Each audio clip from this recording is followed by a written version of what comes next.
autre chose. Voilà, et quoi? Oh, Jules, tu m'embêtes. C'est une histoire qui s'est passée dans ma famille il y a très longtemps. Attends que je compte. 73 ans, je crois. Alors, c'est pas hier. Hein. Et aujourd'hui, dans ma famille, on se le raconte encore presque tous les soirs à la veillée. Mais, te connaissant, je voudrais pas te faire peur.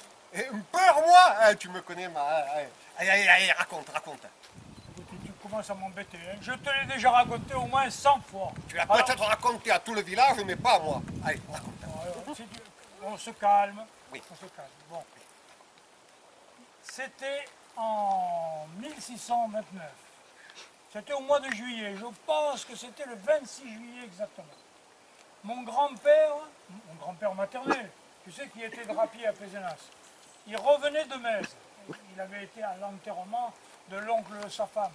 C'était le plus grand tonnelier de Metz. Or, il était riche, célibataire, avare et sans enfant.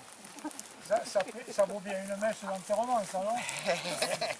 Et sur le chemin, déjà, tout le monde l'avait prévenu du danger. Et les loups? Oui, les loups, si tu veux, mais aussi les brigands. Oh, peste!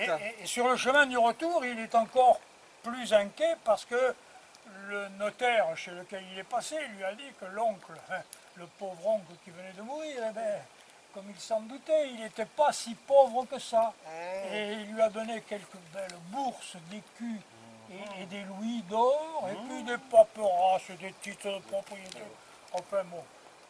Mais seulement, tu comprends qu'avec tout ça, sur la route, et puis il est surpris d'un seul coup par quelque chose qu'il vient d'entendre brusquement, il entend Des loups!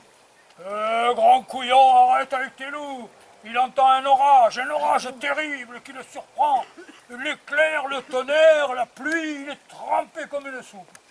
Fatigué par la marche, et peut-être par le vin qu'il a un peu trop bu la veille, il s'abrite au mas du sol. Et là, il est obligé d'attendre quelques heures. Et quand ça se calme, il reprend la route. Mais le soleil, il est déjà descendu bas sur l'horizon.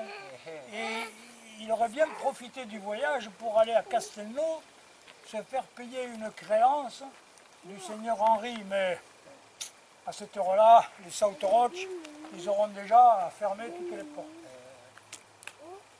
Et puis il y a autre chose qui le turlupine, c'est que le soir, le bac sur les roues, il ne fonctionne pas. Et il a qu'à faire comme tous les sauterelles, il passe à la pensière, il saute sur les rochers. Ah mais quand je dis que tu es couillon, c'est que tu es couillon toi. Hein. Parce qu'un orage, qu'est-ce que ça fait un orage? Ça fait de l'eau, ça se retrouve dans la rivière et on ne peut pas passer de rocher en rocher. Parce que sinon, des gens comme toi, et il y en a beaucoup qui ne savent pas nager, eh bien ils se noient. Eh oui, j'ai pas tort. Et alors mon grand-père, il n'est pas couillon non plus, il se dit qu'il va aller jusqu'à Piquetalène. Parce qu'à Piquetalène, il y a la croix qui indique que les gens sont de la religion. Et dis donc, signe-toi quand je parle de la croix, espèce de mécréant. Et autour de cette croix, tu le sais, il y a les 3 cyprès. Et ces 3 cyprès, ils indiquent que le premier, ici, on peut toujours s'arrêter pour boire une eau bien fraîche, sortie de la source. Le deuxième, c'est pour dire que si on ne vous refusera jamais une soupe aussi frugale soit-elle. Et le troisième, pour ce que ça intéresse, ça veut dire qu'il y aura aussi une litière bien sèche et parfumée pour dormir. Tu vois, tu m'interromps.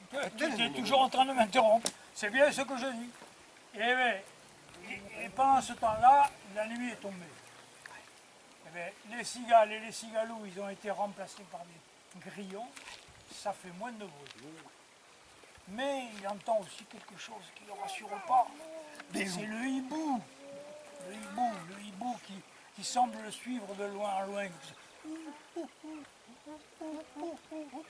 puis, il entend autre chose.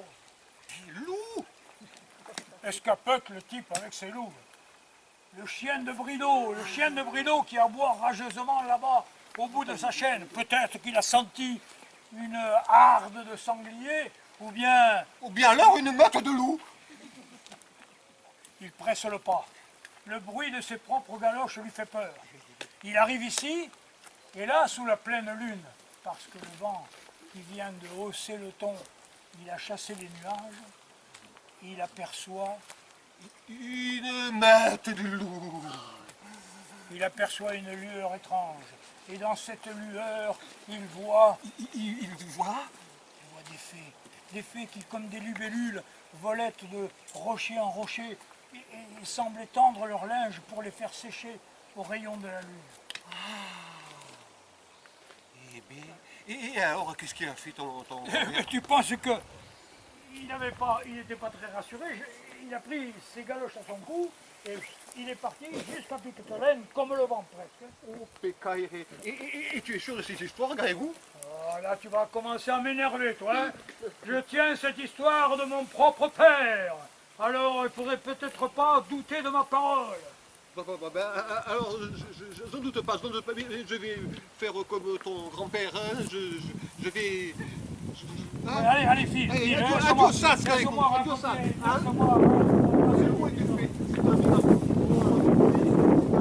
village de coup, mais c'est ton village, grand couillon.